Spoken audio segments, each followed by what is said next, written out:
Hello, I'm Sophie Scott. Welcome to Healthwatch. One of the biggest vaccination programs in Australia's history is now underway. 21 million doses of the swine flu vaccine have been sent to flu clinics and GP surgeries around the country. Doctors are urging people in high-risk groups such as health workers, people with chronic health conditions and pregnant women to be vaccinated first. Today, the important message is that people in risk groups should go and see their GPs in a timely way. The vaccine is around 90% effective. So far, 172 Australians have died from swine flu. The worldwide death toll is 3,500.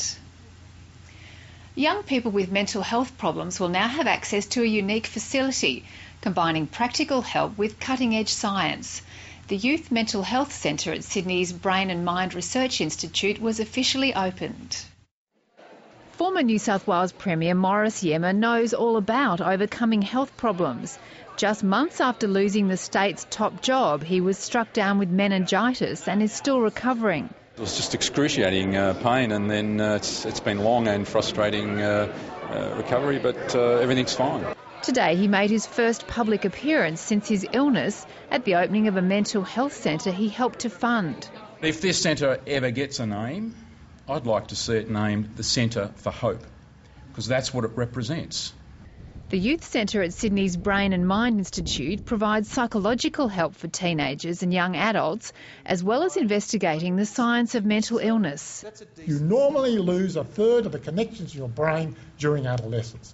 It is the most tumultuous period of brain development in your whole generational cycle. And it's then that we are at extreme risk of something going wrong. 24-year-old Amy Rose knows about that risk. She's recovering from a combination of schizophrenia and depression. There are just so many aspects of a person that people cater for here. So I'm really getting all the parts of me that are broken that need treatment are getting treated. For 18-year-old Bronte, the centre offers a safe place to get better. Well, I've got a stable support system here, and I know that when I get out of school, my last day is on Friday, school forever. So when I come out, I'll be able to have access to everything that I've had access to before. 3/4 of mental illness shows up in people before the age of 25. The centre hopes to deliver programs that will help young people become well enough to lead full and productive lives. There's some relief in sight for the carers of dementia patients. Satellite tracking devices are now available so people can find their forgetful family members and help them out if they get lost. The Safe to Walk system was developed in Western Australia and now it's being adopted around the country. For some people, just going for a walk can be dangerous. Every year, more than 3,000 Australians with dementia wander off, causing anxiety for their carers. For Barry and Christine Fegan, it's a growing concern. Just the other day we were shopping in our local shopping centre, and I went in shopping for a couple of minutes, and when I came out he wasn't there because he didn't want to come in, and it took us an hour to locate each other. When Barry Fegan found out his memory was fading, so did his independence. To me it was as though someone had closed my door, and I was really shattered. But now, when memory fails, technology can step in.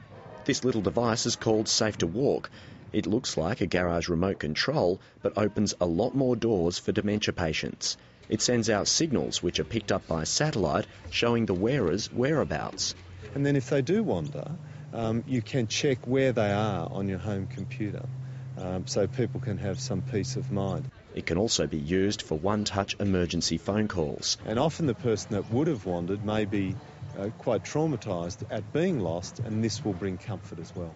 At around $10 a week, carers say they've bought peace of mind. He can just go off and do his own thing. I'm not going to worry about him, and I can be a bit more independent to do what I want to do, and that will make a big difference.